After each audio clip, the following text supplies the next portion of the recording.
Let's take a look at this beautiful mid-18th century book in a period, mid-18th century, full leather binding. It's this attractive sort of mottled or acid-etched calf with this nice smooth spine that's beautifully gilt decorated with these fleur-de-lys and this contrasting title label.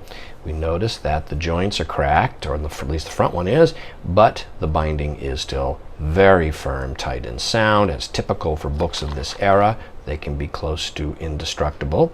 Has a beautiful engraved early bookplate here from this owner's library.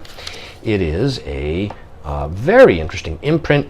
It's done in The Hague in the Netherlands, but it's done in French, and that could well be a false imprint. It's 1755. It's the works of Chapelle and Bachaumont, like so.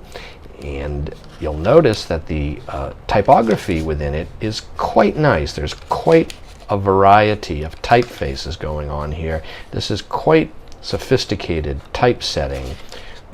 This would have been laborious to set this kind of movable type up by hand in these different fonts and different sizes.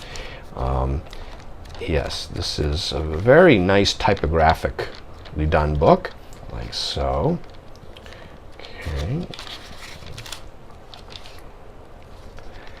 And then we continue on like this. I'm going to show you, you can see the whole work.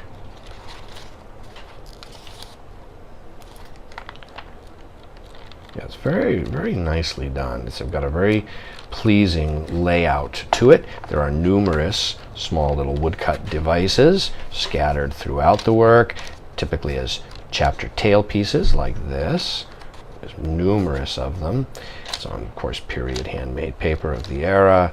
All paper at this time would have been handmade.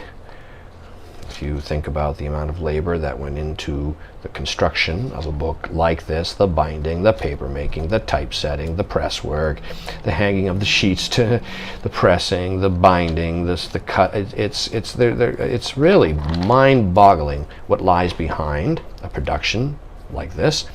And it is available now online from me, Brian DeMambro.